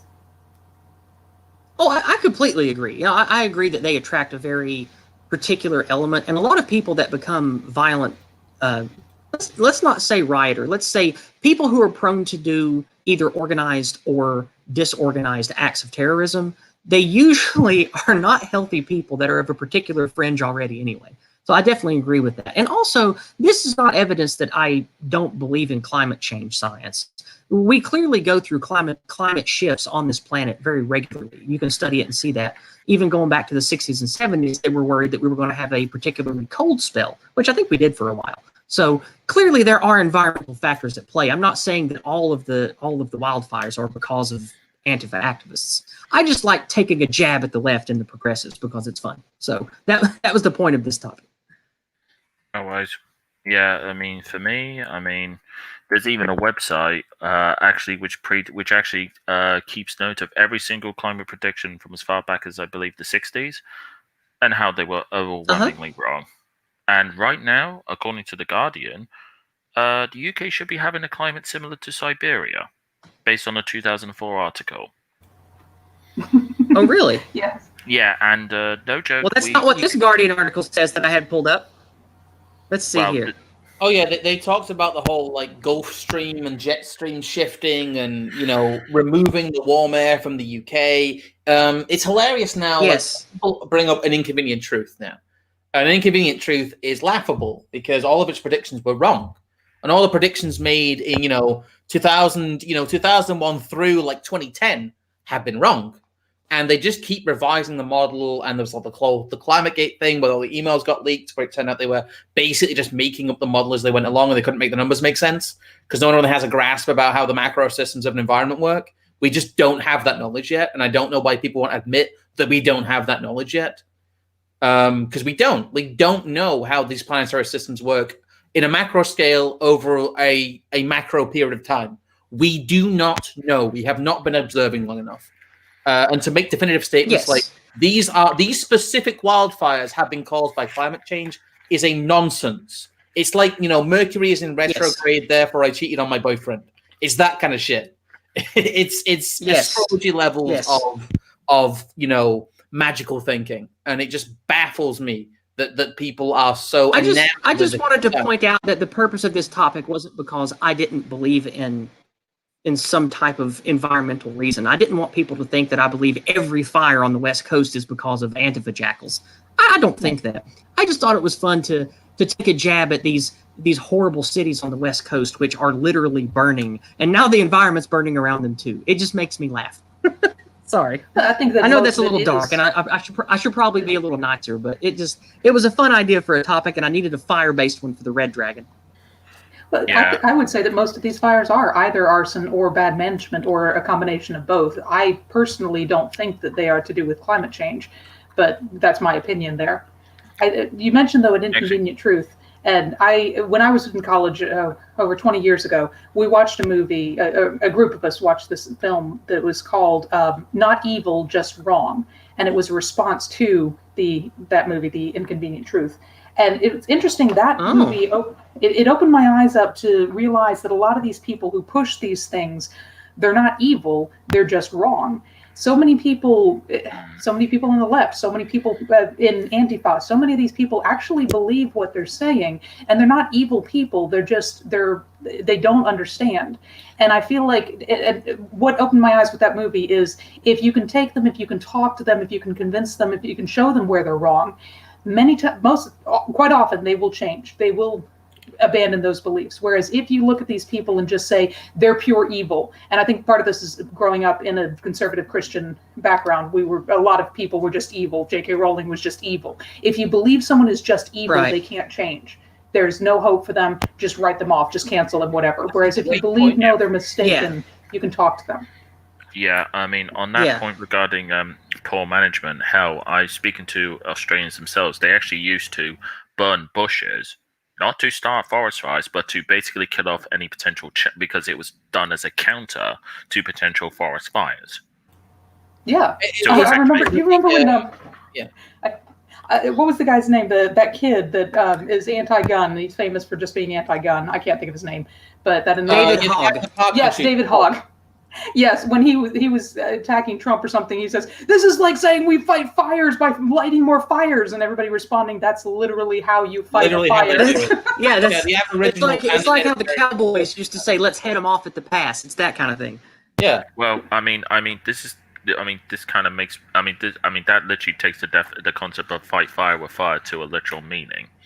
Yeah. But when you have a huge forest fire, what you do is you burn all around that area of the forest, so that when the fire gets to that burned area, it can't go past it. It dies out. I've done this. I lived out in the woods, and way out in the middle of nowhere, and we had fields. And once a year, my father and two of his brothers would come out, and they would burn the fields. And what you had to do was burn a strip all around the fields first, and then set fire to the middle of the field, so that when it got to the edges of the field, it didn't keep going on beyond. So you had to have that controlled burn all around it to keep the fire in. It's a normal thing. Like, it's the fire triangle. I don't want to dox myself, but one of my skill sets is that I'm a fire engineer.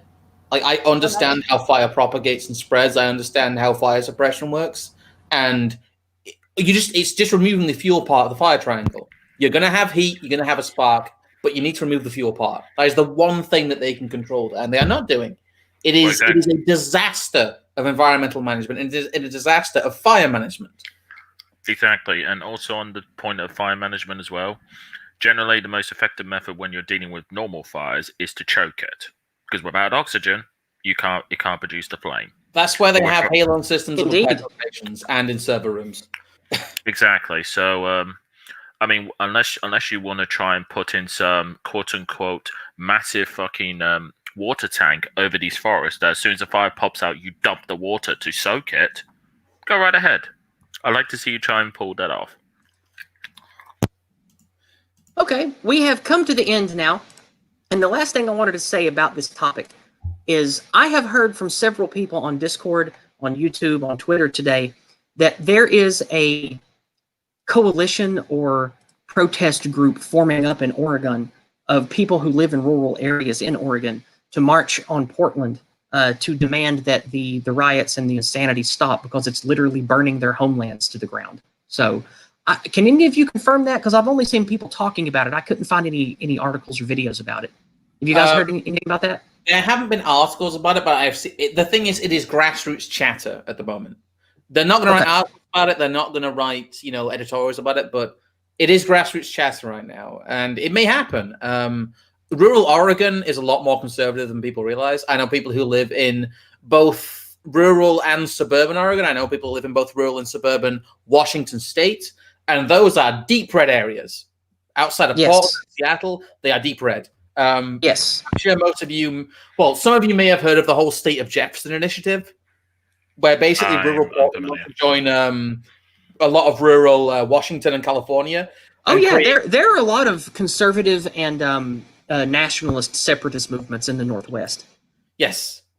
outside of the main population centers in California, in Oregon, and Washington, there is mass disgruntlement, and it's interesting. We may see this borne out in the coming strife, let's say, especially surrounding the election, that these areas of people who are very hardy.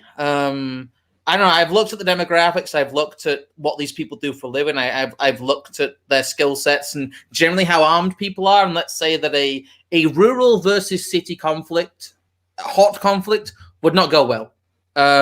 It would not go well at all because these people provide their food. And these people control the roads. It would go extremely badly. But I think the sentiment, at least, is extremely real, and has been for a long time, honestly. The sentiment that rural Oregon, rural Washington, and rural California are not only ignored but demonized has been a running theme, throughout the Obama administration into the Trump administration. Yes. And I've seen the same things you have. I would not be surprised if this did happen, that the surrounding areas rose up and went into Portland and said, what the hell is going on here? That would not surprise me at all. I mean, I can't confirm any of that, but I did want to bring it up as part of this topic just to see if any of you knew anything in particular. So, yeah, I mean, the only thing I will say is, sorry to interrupt, but the only thing I will add is, would the No Borders crowd now complain that they want solid borders? These people are never consistent. Maybe. Who knows? Yeah, I was going to say, I don't think we're ever going to get any consistent logic from those kind of folks. I mean, hell, they complain about state laws, but want a complete open border with the United States and Mexico. I'm just saying. Expecting internal consistency is a bit much. No, they're consistent in one thing, being inconsistent. Anyway. What now? What'd you say? They're consistent in one aspect, being inconsistent. Yeah, I think we've reached a logical endpoint of this discussion, though. So it's shall we move on? Yeah, the audience participation. The time has passed. Yeah, the time has passed. So we have come to the fifth and final dragon, and in my opinion, I think we've done well. We have defeated all of the challenges. And so there are two things left to do today. The first thing that we're going to do is we are going to name the cute dragon. Now, Scrump, how about you tell us what usually happens at the end of Seal of Approval? Well, we usually have the Seal of the Week, which will now be the Dragon of the Week, and we do the Seal of Approval poll, which we vote on who gets the Seal of Approval. But on this slightly tweaked format, we'll be voting on who gets the Dragon's Hoard. So is it in the description? I think it is. Yes, the Dragon's Hoard poll is in the description. I will also post it in the chat if you guys want to participate in it. And you vote on who you think had the best takes of the week, and you vote on who gets the Dragon's Hoard. So go vote. All right. Support. Yeah, everybody go vote. So the link in the description is coming now. Give me just a second. Hopefully. Yeah, it should be interesting. Hold on. The browser that I use for just a second. Sorry. I had a complication there with the browsers that I use.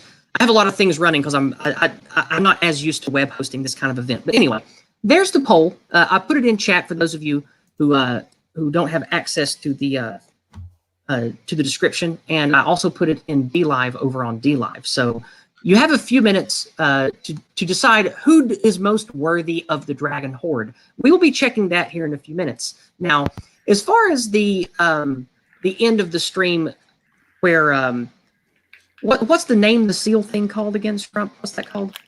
Seal of the Week. Seal of the Week, that's it. The Seal of the Week is going to be the cute Dragon of the Week instead of a cute baby seal. Now, I have selected from Dungeons & Dragons and Pathfinder D&D, I have selected one of the most beautiful dragons that I think exists. You can see a picture of it on screen now. This is what kind of dragon? Who can name that dragon? In the chat, on the panel, can anyone name this dragon? We're going to start with Kizza. Kizza, what kind of dragon do you think this is? Well, it definitely isn't a wyvern. Well, my dragon Correct. mythology It's is not a wyvern. My dragon mythology is a bit rusty, so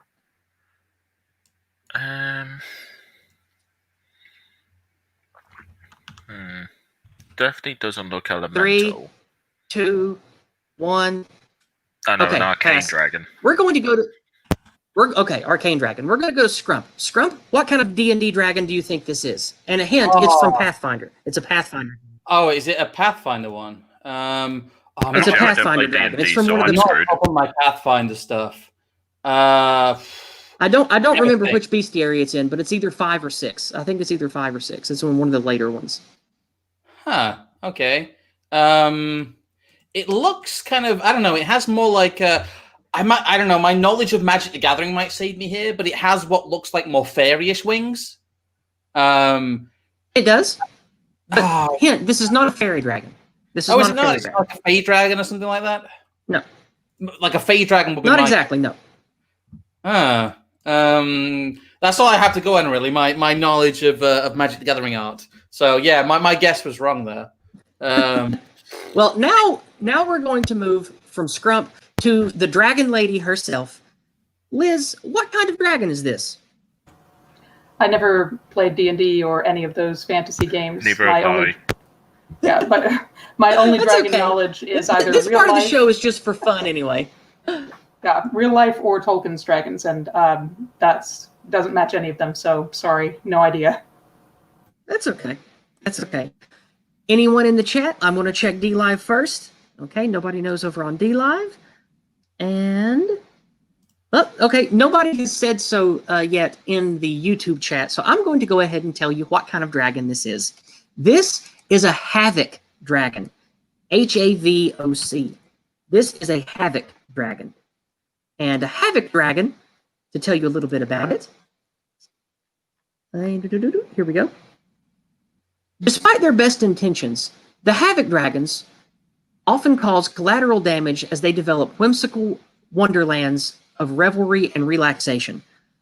This is a type of planar dragon. A planar dragon that embodies the breeze, the waves, and forces of nature that can create change in the environment around them. So they can shout, they can flap their wings, they can create torrents of wind and sonic booms, and they enjoy doing so because it pleases them. They are a chaotic neutral dragon of revelry and destruction. And that's one of the other reasons I like them, because they just like to playfully wreck shit for a good time. Have you even read Loki? So okay, well that was the dragon. So now we're going to go and we're going to check out the poll. We're going to go ahead and wrap up the poll. We're going to check the results. It's a bit fey to me, but it does. It does look a bit fey. It does look like a fairy dragon picture. yeah, I'm gonna say Eramin in the chat, like before I said that, just says looks pretty fey to me. I'm like, yeah, it does. I do dabble. It does. All right. Well, coming in a tie was me and Scrump. So Scrump, we get to split the dragon's horde, and because I really like Liz and Kizza, I'll share it with them too. Hooray! So here we see on screen. Communism for all. Me and Scrump got the same votes. What'd you say, Scrump? Sorry. I said communism for all. Oh, damn. Just missed. Liz, thank you so much for joining us this week for this impromptu replacement for Rose of Dawn's seal of approval. If we do this again in the future one day, I would love having you back at some point. Same for Scrump. Same for you, Kizza, but I know you're around a lot on my channel anyway. So now at the end, I'd like for you guys to shill anything you'd like to talk about. We'll start with Liz. Liz, are there any projects coming up or anything online that you would like to share or promote for yourself? No, I wish I had time to do more videos, but unfortunately, no. I have no idea when I'll next have something. Sorry. Okay, no problem. That's fine. Thank you for coming anyway today. Scrump, is there anything coming up online or that you would like to promote, or do you want me to share your Discord link or something? Anything? I may put my Discord link. I do have a Discord. It's okay. It's a Discord. I will send that to Yizz and she can put that in the description. Apart from that, go check out Short Fat Attacker's channel. He makes good videos, and occasionally we do the Dump with Scrump show, which is my main presence on the internet right now. Go check out Rose of Dawn, because I obviously used to do her weekly show with seal of approval. If you have Parler, I'm on Parler. /Scrump Monkey, although Parler is not an ideal platform. I would not advertise it to a lot of people. I'm not a big fan of their terms of service, and I also don't like the fact that non-logged in users can't see posts. So it's Yeah, better. it's not ideal. It's just another alternative. Yeah, it's a good alternate platform. I occasionally put memes on there, but that's really all I have. Really, I'm not a particularly super online person these days. But that's what I do have to show. No problem. Many of you know Short Fat Otaku, SFO. His name's Dev.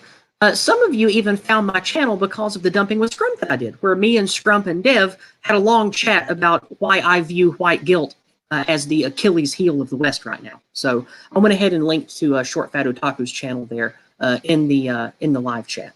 So we have come to the end of the show. Thank everyone for coming by. I hope you all had a great time. I hope you had some fun laughs. And I hope that more than anything, my show makes you have hope for the future, hope for the truth, and above all, stay white-pilled. We all need to in these hard times. Goodbye, and God bless. Bye.